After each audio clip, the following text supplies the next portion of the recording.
Oi!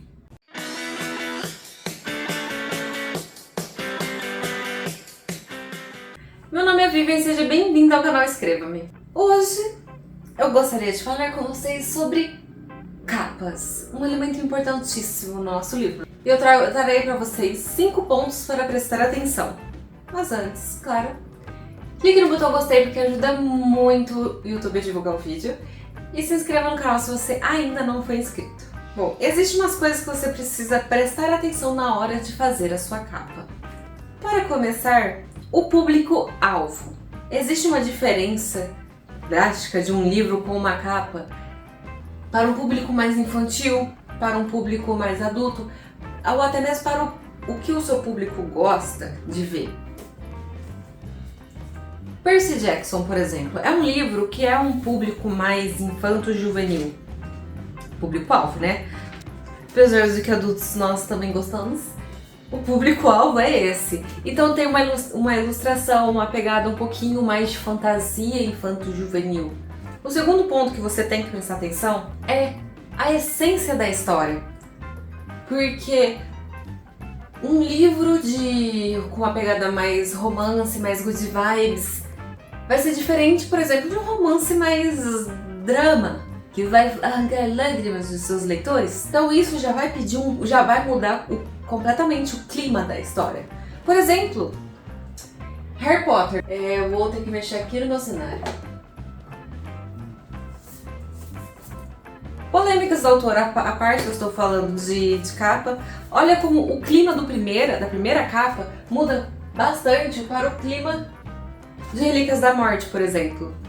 A escolha da fonte, o padrão do Harry Potter, né, é sempre igual, mas dá pra ver que o nome do livro já muda. O Enigma do Príncipe tem uma vibe um pouquinho mais sombria também do que o primeiro, que os primeiros são mais leves. Depois eu arrumo isso aqui. Então, às vezes, se o seu livro tiver uma pegada mais pesada, você acaba refletindo isso na sua capa. Isso ajuda o leitor já saber, já criar uma expectativa do que ele pode esperar da sua história. Vou dar, por exemplo, meu exemplo, Dakota. O nome do livro, quando você fala, vou ler o livro Dakota, o que você pensa? Você não vai pensar em um apocalipse zumbi. Então eu precisava que a capa deixasse isso bem claro, para você conseguir ver de longe que é o livro, do que se trata o livro, o que você vai esperar aqui dentro. Você vai esperar um romancinho água com açúcar de adolescentes na escola? Não, você vai esperar sangues, vermelho, vampira, zumbi e alguém chamado Dakota, não é mesmo? Terceiro ponto para você prestar atenção é a escolha da fonte. A fonte precisa ser legível. O eleitor, na hora que tá na livraria e tá lá tendo aquele 1 milhão de estímulos, ele não vai lutar para descobrir qual é o nome do seu livro. Às vezes ele bate o nome e se interessa, acha o nome interessante ou fica curioso pela capa, mas se ele não entender, às vezes corre o risco dele, deixa eu olhar aqui o que tá no lado, o que tá bem melhor, bem mais fácil de ler. Note como as fontes são simples, são sempre fáceis de ler. Você não precisa se esforçar.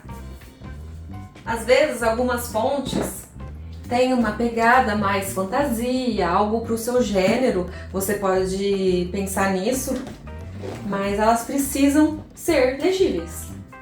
Crepúsculo, por exemplo. Fale o que quiser, mas é uma capa legível, quer dizer, uma fonte legível, e ainda a fonte já tem essa pegada vampiresca.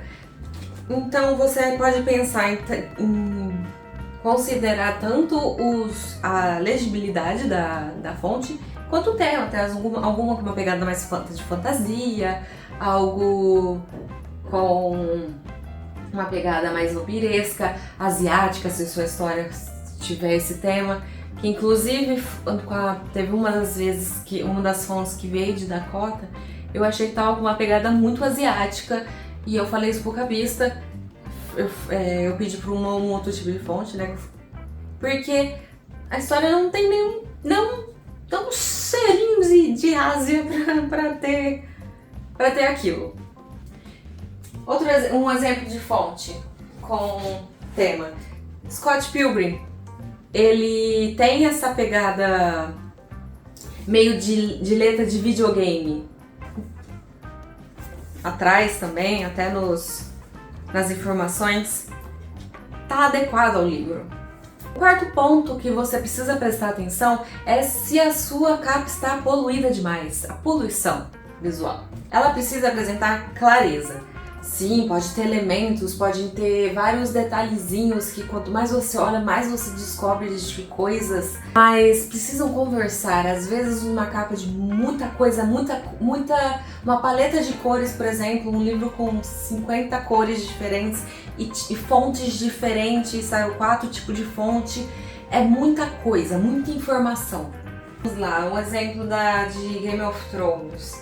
Tem desenho, tem uma ilustração, né, na capa, mas note como não há uma zona de fontes. É um negócio mais simples. O desenho tem uma continuidade aqui, né? Se você reganhar essa capa, vai ter uma continuidade.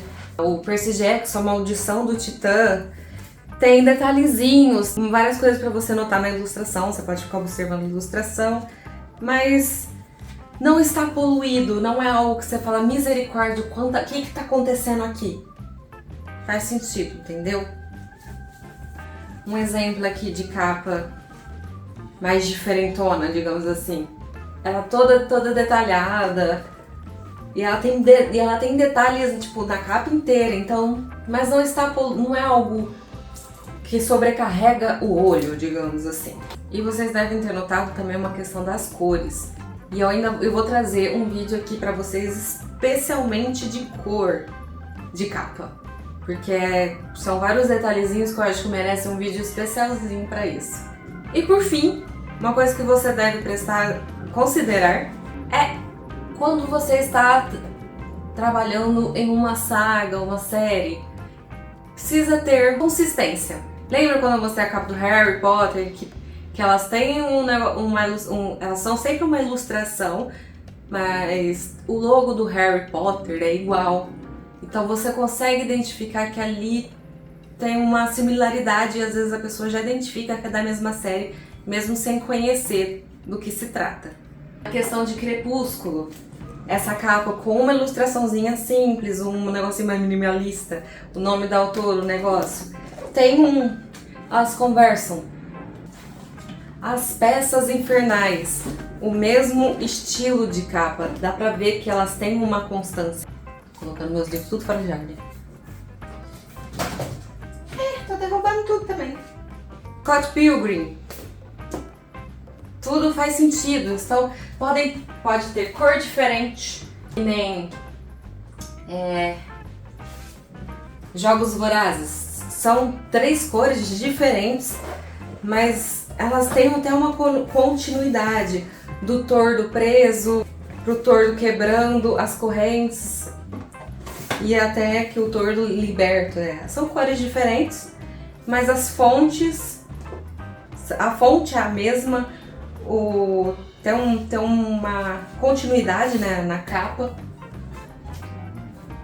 Faz sentido. Eu vou parar de bagunçar no instante. E é isso, gente. Eu espero que vocês tenham gostado dessas dicas de coisas que vocês precisam prestar atenção na hora de fazer sua capa. Espero que tenha ajudado. Clique no botão gostei porque ajuda muito. E se inscreva no canal se você ainda não foi inscrito para acompanhar mais dicas. Até o próximo vídeo.